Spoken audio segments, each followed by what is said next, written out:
Lorsque le soir les pensées remontent, j'avais envie de vous lire une histoire. Parce que ces temps sont incertains, j'avais envie de vous envoyer un câlin, un bisou. Alors je vous propose le bijou, comme un bisou du soir. Il était une fois les joyaux de la couronne. C'est François Ier, en 1530, qui décide de la création d'un trésor inaliénable aux successeurs de la couronne. Pourquoi ? D'abord, souvenons-nous que la carte bleue et les moyens de paiement virtuels n'existaient pas. Aussi, les pierres précieuses constituaient un moyen de paiement facilement transportable et beaucoup moins lourd que l'or. En 1525, François Ier avait été fait prisonnier à la bataille de Pavie et il avait racheté sa liberté en payant sa rançon avec ses joyaux. Il en a retenu la leçon. Dans son esprit, les joyaux de la couronne constituent une réserve financière qui peut être mise en gage pour garantir les emprunts du royaume. Et comme ils sont déclarés inaliénables, ils ne peuvent être perdus que si le royaume ne pouvait rembourser son emprunt.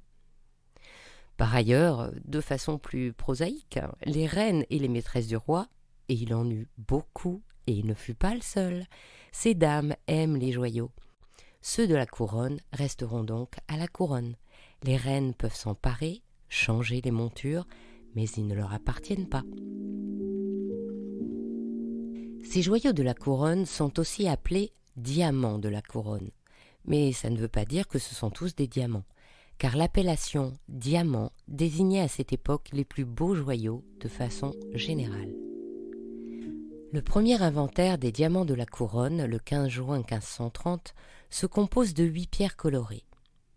3 semaines avant d'épouser Éléonore d'Autriche, François Ier les prend dans les parures de sa première femme, Claude de France. Elle les avait reçues de sa mère, Anne de Bretagne, qui elle-même les tenait de sa mère, Marguerite de Foix. Le seul gemme qui nous reste de cette époque est le spinel appelé le Côte de Bretagne, une gemme rubis-balai de 212 carats que Louis XV fera retailler en dragon par Jacques Gouet pour sertir au centre de la toison d'or de la parure de couleur. Louis XIV, grand amateur de diamants, apportera le célèbre bleu de France, et puis les 18 diamants que Mazarin lui lègue à sa mort, parmi ceux-ci le magnifique Sancy. À la Révolution, en mai et juin 1981, l'Assemblée nationale constituante décide de faire dresser l'inventaire des diamants et pierreries de la couronne. L'inventaire comprend 9 547 diamants, 506 perles, 230 rubis et spinels, 71 topazes, 150 émeraudes, 35 saphirs et 19 autres perles. Le prix des joyaux est estimé à plus de 23 millions de livres. Le Régent est estimé à 12 millions, le Bleu de France vaut 3 millions et le Sancy 1 million. Bizarrement, on conserve ce trésor à l'hôtel du garde-meuble de la Couronne, qui est maintenant l'hôtel de la Marine, place de la Concorde. Et on le garde mal. Entre le 11 et le 17 septembre 1972, le trésor est volé. Il faudra 2 ans de recherche. On finira par retrouver 17 millions de joyaux, dont le Régent, le Sancy et la plupart des Mazarins. Le directoire décidera de vendre certaines pierres, et ce sera Napoléon qui réussira à en faire racheter certaines, comme le Régent. Et puis, il reconstituera cette collection en ajoutant d'autres pierres, comme par exemple le fameux diamant rose Hortensia. Après Napoléon, les Bourbons reviennent au pouvoir et ramènent en France certains joyaux, par exemple le Côte de Bretagne, qui sera récupéré par Louis XVIII vers 1796 et retournera aux joyaux de la couronne. L'inventaire de 1823 estime à ce moment les joyaux de la couronne à plus de 20 millions de francs. De 1882 à 1887, le gouvernement n'en finit pas de discuter de l'aliénation ou de la vente des joyaux de la couronne. Finalement, une vente aux enchères aura lieu le 13 mai 1887 sous la Troisième République. Il rapportera 6 millions de francs. Mais le Régent reste au Louvre. Une partie va à l'École des mines de Paris.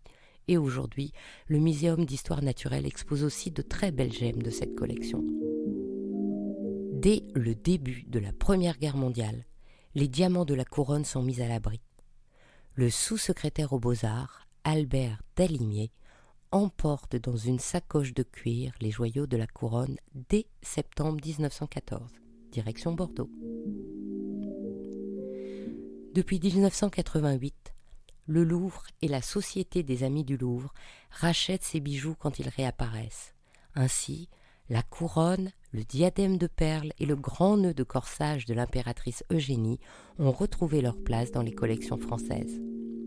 Depuis janvier 2020, avec la rénovation de la galerie d'Apollon, les joyaux de la couronne bénéficient d'un nouvel écrin à leur mesure. Ce sont 23 pièces historiques, ainsi que leurs écrins qui sont magnifiquement exposés. Allez, après le confinement, on se donne rendez-vous pour aller les admirer ?